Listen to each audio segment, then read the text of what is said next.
Hi everyone, welcome back to my channel. Let me start off with the tip of the day because I know in the last video I forgot to do it. What I've come up with today, and it's absolutely demonstrated in the painting that you're about to see, is force yourself to step back, step away from your composition, come back and take a look at it through fresh eyes. I know it's difficult with pour, especially pouring with the mess and the gloves and the whole shebang that goes with stepping away from the painting. You have time, like I mentioned in a previous tip, you have the luxury of time because it's not going to dry up as fast as our regular acrylic painting.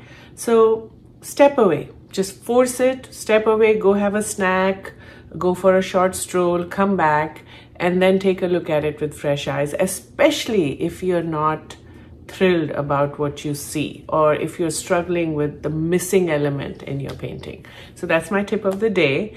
And without further ado, I will let you watch this piece. I know every painting I'm like, this is my favorite, but I promise you this is truly just an painting that just I'm beyond excited to share with you guys. And as always, thank you so much for watching. I want a very funky 60s style retro background,